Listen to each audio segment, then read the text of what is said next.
महाराज की श्रीमद्भागवत महापुराण की जय। जय जय श्री राधे श्याम।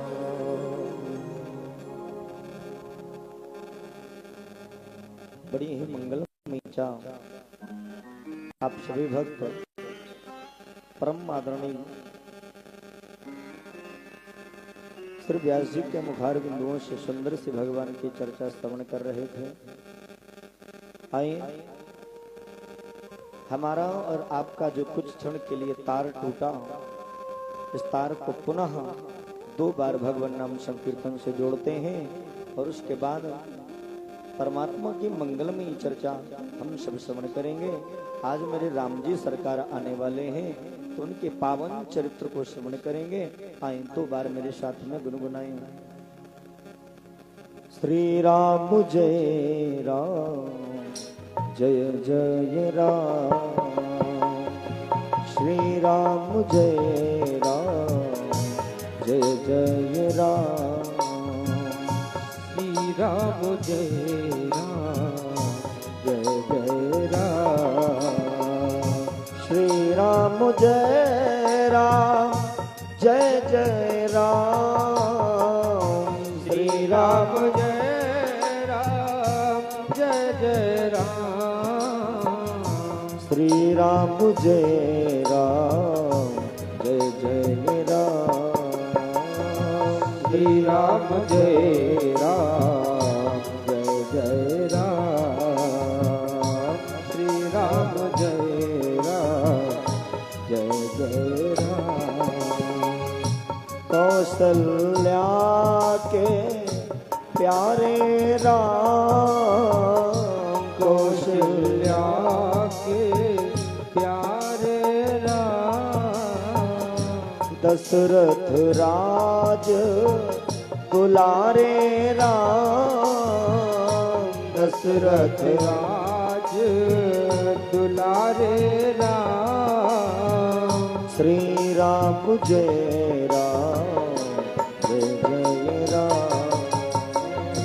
श्री राम जय राम जय जय राम। श्री राम जय राम जय जय राम। श्री राम जय राम जय जय राम। बोलो श्री राम जय राम जय जय राम। बोली रामचंद्र भगवान की जय।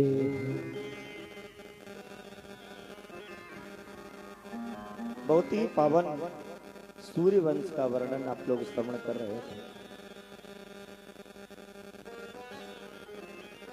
कल की वेला में हम सभी भक्तों ने भगवान की परम मंगलमयी दिव्य गाथा श्रवण करी।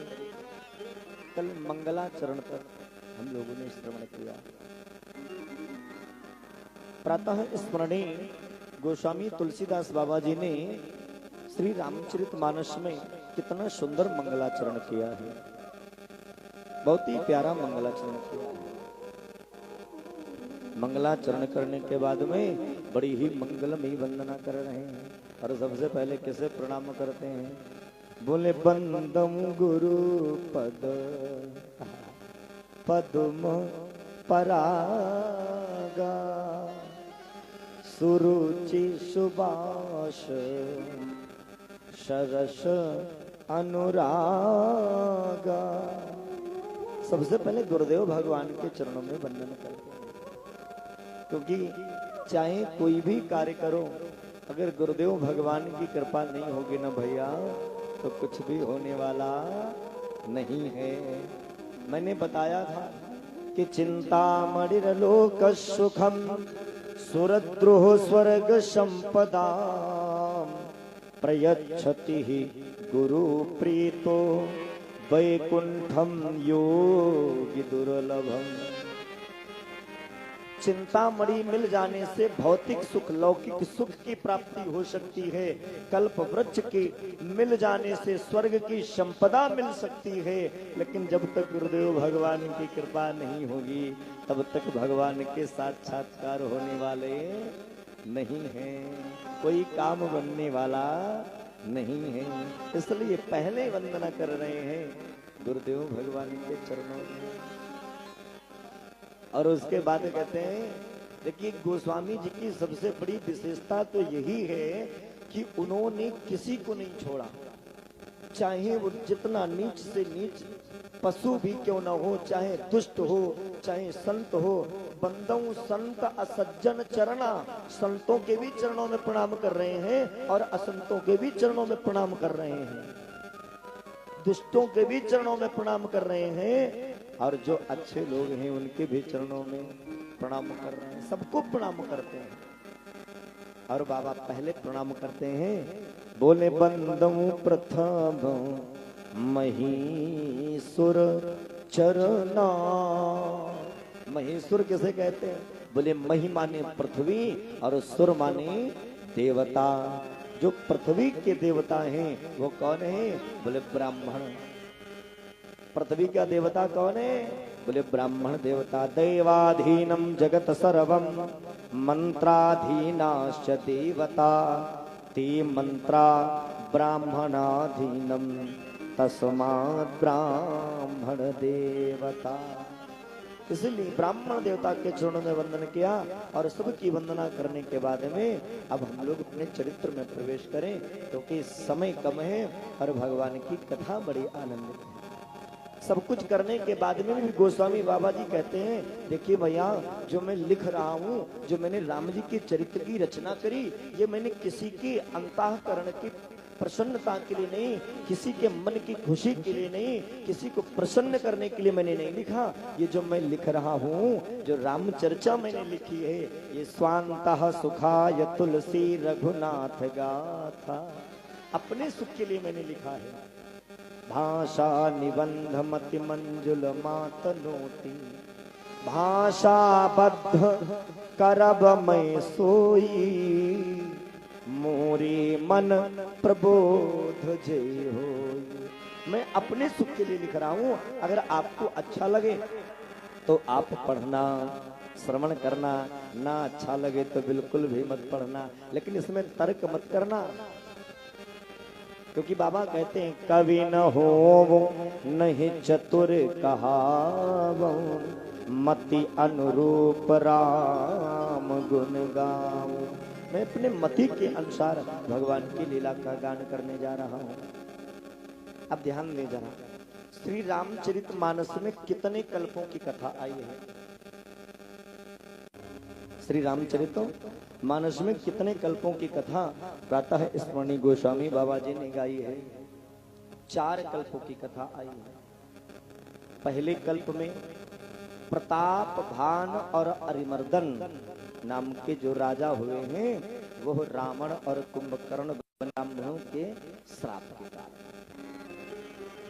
दूसरे कल्प में जो कथा आई है, वो भगवान विष्णु के 2 द्वारपाल थे, जय और विजय, जिनको शनकादि ऋषियों ने दिया, जिनके श्राप के कारण वो रावण और कुंभकर्ण बने। तीसरे कल्प में आप जब नारद मोह की कथा को पढ़ें तो रहे तहा 2 रुद्रगण। भगवान भोलेनाथ के 2 रुद्रगण थे जिन्होंने नारद जी का उपहास उड़ाया। जब नारद जी ने भगवान से सुंदरता मांगी तो मेरे प्रभु ने नारद जी को बंदर का स्वरूप दे दिया। उस स्वरूप को देख देख करके भगवान भोलेनाथ के 2 गणों ने उपहास किया। तो उस समय नारद जी ने उन दोनों गणों को श्राप दिया, जाओ तुम दोनों राक्षस हो जाओ जा करके। एक कल्प में वह दोनों रावण और कुंभकर्ण हुए। और चौथे कल्प में जालंधर तेहि रावण भयो, वृंदा का पति जालंधर वह रावण हुआ। इन 4 कल्पों की कथा का गान किया बाबा ने। लेकिन जिस कल्प की कथा को लिखा है उस कल्प का नाम है स्वयंभुव मनुकल्प। मनुकल्प की चर्चा को बाबा ने गाया। भैया, भगवान का अवतार कब होता है? प्रभु इस धरा के ऊपर कब आते हैं? बाबा मानस में लिखते हैं, भगवान ऐसे ही नहीं आता है। जब ये पृथ्वी पाप से अत्यधिक बोझिल हो जाती है। कोई भी माता पिता का सम्मान नहीं करता है, संत ऋषि मुनियों का सम्मान नहीं होता है, मंदिरों में पूजा नहीं होती है, ब्राह्मणों का अपमान होने लगता है, वेद पुराण जलाए जाने लगते हैं, गौएं कटवाई जाने लगती हैं, तब भगवान अवतार लेता है। यदा यदा हि धर्मस्य ग्लानिर्भवति भारत अभ्युत्थानम् अधर्मस्य तदात्मानं सृजाम्यहम्। जब जब होई धर्म की हानि, जब जब होई धर्म की हानि, बाढ़हि असुर अधम अभिमानी, बाढ़हि असुर अधम अभिमानी। तब तब धरे प्रभु विविध शरीरा, तब तब धरे प्रभु विविध शरीरा, हरहि कृपा निधि सजन पीरा, हरहि कृपा निधि सजन पीरा।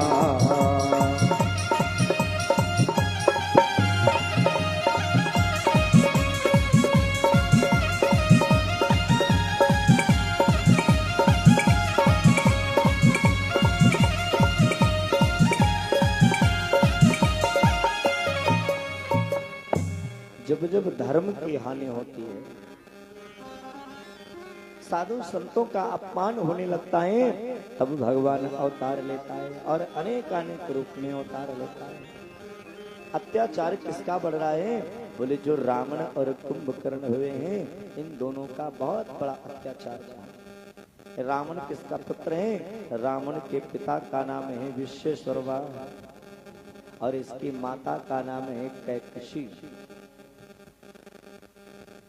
रावण जब बड़ा हुआ तो रावण ने बहुत ही कठिन तपस्या करी है ब्रह्मा जी की। रावण, कुंभकर्ण और विभीषण तीनों भाइयों ने ब्रह्मा जी की बड़ी कठिन तपस्या करी। ब्रह्मा जी प्रकट हुए, रावण के पास में आए और कहते हैं रावण से कि तुम कुछ मांग लो, वरदान मांग लो। तो रावण ने मांगा है कि हम काहू के मरहि न बारे। पहले तो कहा मुझे अमर कर दो, ब्रह्मा जी ने कहा यह हमारे वश में नहीं है, हम अमर नहीं कर सकते। तो रावण ने कहा हम काहू के मरहि न मारे और बानर मनुज जाति दुई बारे। केवल दो को छोड़कर, बानरों को छोड़ करके और मनुष्य को छोड़ करके हमारी मृत्यु किसी के द्वारा नहीं होना चाहिए। ब्रह्मा जी ने कहा एवमस्तु। उसके बाद कुंभकर्ण के पास गए तो कुंभकर्ण कोई साधारण योद्धा तो है नहीं। बोले इतना खाता है, इतना बलवान, जहां से चलता बोले सब कीड़े पतंगों की तरह सबको मसलता चलता है और जैसे पा जाए उसे खा जाए। अगर कहीं कुंभकर्ण अपना अत्याचार करना प्रारंभ कर दे तो कुछ ही दिनों में सारे संसार को खा सकता है। कुंभकर्ण ने मांगना तो चाहता था, कुंभकर्ण इंद्रासन, इंद्र का सिंहासन मानना चाहता था, लेकिन देवताओं ने जैसे देखा कि अगर कहीं कुंभकर्ण को इंद्रासन प्राप्त हो गया तब तो सारा संसार नष्ट हो जाएगा। तो देवताओं ने माता सरस्वती से प्रार्थना करी है, शारद प्रेरी तासु मति फेरी। देवताओं ने मैया सरस्वती से प्रार्थना करी, माँ कुछ कृपा करो। तो माँ ने क्या किया? माँ कुंभकर्ण की बुद्धि में बैठ गए और मांगे से नींद मास खटके। कुंभकर्ण ने कहा हम 6 महीना जागे और 6 महीना सोए। ब्रह्मा जी ने कहा एवमस्तु। उसके बाद विभीषण जी के पास में गए हैं। गए विभीषण पास पुनि कह्यो पुत्र बर मांग, तेहि मांग्यो भगवंत पद कमल अमल अनुराग। विभीषण जी के पास में गए, विभीषण आप भी कुछ मांग लो। तो विभीषण ने कहा भगवान मैं तो बस भगवान के चरणों में भक्ति चाहता हूँ, भगवान के चरणों में अनुराग प्रेम चाहता हूँ, उनके चरणों में मेरा मन लगा रहे। भगवान कहते एवं अस्तु। अब तो रावण बड़ा प्रसन्न हो गया, वरदान प्राप्त करके जो आया है ना, आया और आकर के सबसे पहले रहने के लिए क्या किया, तिन्हते अधिक रम में अति बंका, जग विख्यात नाम तिहि लंका। सबसे पहले रावण ने सोचा कि रहने का जुगाड़ बनाया जाए। अनन्य पुराणों में, ये तो श्री रामचरितमानस में गोस्वामी जी ने लिखा है कि रावण ने यक्षों को मार करके, जो यक्षों के कब्जे में ये लंका थी, रावण ने उन्हें मार करके लंका को अपने कब्जे में कर लिया। ये लंका त्रिकूट पर्वत पर बसी हुई थी। अनन्य रामायणों में अनन्य जगहों पर प्रमाण मिलता है कि ये लंका कोई साधारण नहीं है, स्वर्णमयी लंका। इसका निर्माण माता पार्वती ने भगवान भोलेनाथ से बड़ा आग्रह किया, प्रार्थना करी, निवेदन किया, तब जाकर के कहीं भोले बाबा ने इस लंका का निर्माण किया। और जब स्वर्णमयी लंका बनाई तो बाबा कहते देखो देवी, कोई भी घर बनाया जाता है नया नया तो उस घर का गृह प्रवेश भी होता है। पंडित जी को बुला के भाई पूजा पाठ कराई जाती, गृह प्रवेश होता है। बोले इसलिए इसका भी गृह प्रवेश हो? बोले हाँ तो हो। तो किसको बुलाया जाए? बोले हमारा शिष्य है ना रावण, उसे ही बुला लिया जाए। अच्छा, कुछ विद्वान लोग अपना तर्क देते हैं कि उस समय रावण बालक था, छोटा था। रावण के जो पिताजी विश्वेश्वरवा हैं उस समय वही पुरोहित थे। तो रावण अपने पिता विश्वेश्वरवा के साथ में गया और जब रावण के पिता ने गृह प्रवेश कराया तो भगवान भोलेनाथ ने कहा कि कुछ आचार्य दक्षिणा में मांग लो। तो विश्वेश्वरवा कहता है प्रभु हमें आपसे कुछ नहीं चाहिए, बस आपने मुझे अपना पुरोहित, अपना आचार्य मान करके मुझसे पूजा करवा ली, बस इतना ही काफी है मेरे लिए। अब मान लो मोदी जी हैं, हमें बुला करके मोदी जी कहते हैं हमसे कि हमें भागवत कथा सुना दो। अब हमसे पूछे महाराज जी कितना पैसा लोगे, तो हम तो कहेंगे पैसा और हम अपने पास लगा देंगे, हमसे सुन लो, इतना काफी है हमारे लिए कि आप मेरे द्वारा कथा सुन रहे हैं। जो सुनेगा बोले अरे मोदी जी को कथा सुना के आए महाराज जी, बोले उतने में ही हमारा प्रभुत्व, हमारी प्रभुता बढ़ जाएगी। विश्वेश्वरवा कहता है महाराज आपसे मेरा निवेदन है, मुझे कुछ नहीं चाहिए। जब बाबा ने कई बार कहा नहीं आचार्य दक्षिणा तो चाहिए ही, आप कुछ मांग लो, तब रावण ने अपने पिताजी से कहा पिताजी ये लंका बड़ी प्यारी लग रही है, यही मांग लो। तो रावण के कहने पर विश्वेश्वरवा ने उस लंका को मांगा। ये संतों का मत आया। रावण संहिता में प्रमाण आया कि स्वयं रावण ही पुरोहित था, आचार्य बन करके गया और रावण ने ही आचार्य दक्षिणा में भोले बाबा से लंका मांग लिया। जब लंका मांगी, मैया पार्वती पास में खड़ी थी, बड़ा क्रोधित हो गई। सारी जिंदगी तो पाथरों के ऊपर निकल गई, कांकड़ों पाथरों पे रहते रहते, खाने के लिए बर्तन नहीं, पहनने के लिए कपड़े नहीं, रहने के लिए मकान नहीं, बरसात होने लगे तो यहीं जो है भीगते रहो, बड़ी मुश्किल में बनवा पाई और वो भी रावण मांग ले गया। माँ पार्वती क्रोधित हो गई, मैया क्रोधित हुई, और जब क्रोधित हुई तो उसी समय माँ ने कहा कि रावण तू इस लंका को तो लेकर के जा रहा है, लेकिन मैं सौगंध खाती हूँ इस लंका में मैं तुझे रहने नहीं दूंगी। जिस समय भगवान राम का अवतार होने वाला है तो उससे पहले जितने भी देवता हैं सब बानर बन करके आ रहे हैं। भगवान भोलेनाथ भी भगवान के आने से पूर्व बानर के रूप में आए। यह हनुमान जी महाराज जो है ये स्वयं भोले बाबा के 11वें रुद्र अवतारी हैं। कौन है? 11 रुद्र हैं हनुमान जी महाराज। जब भोले बाबा आने लगे तो मैया पूछी कहाँ जा रहे हो प्रभु? भगवान ने बताया हम अपने राम जी के काज के लिए जा रहे हैं। मैया कहती प्रभु जब आप जा रहे हो तो हम कैसे रहेंगे? हम आपके बिना नहीं रह सकते हैं, हम भी आपके साथ चलेंगे। तो माता पार्वती भोले बाबा की यानी हनुमान जी महाराज की पूंछ बन करके आई हैं। लंका को जलाने का काम भी जो किया है वो माता पार्वती ने ही किया, यानी हनुमान जी महाराज की पूंछ ने ही किया है। अब एक बात और बताऊं, रावण का नाम रावण कैसे पड़ा?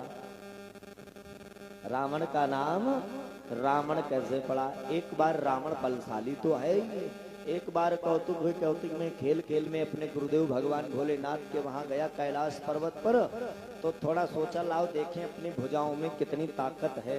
तो भुजाओं के बल को आजमाने के लिए रावण ने कौतुक में ही खेल खेल में कैलाश पर्वत को उठा लिया।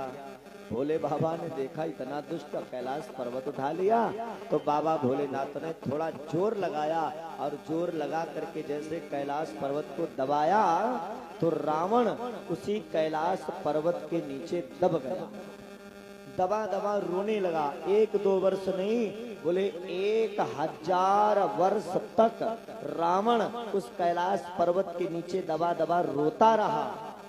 तो भगवान भोलेनाथ ने उसका नाम एक रखा रोवन, नाम रखा रोवन।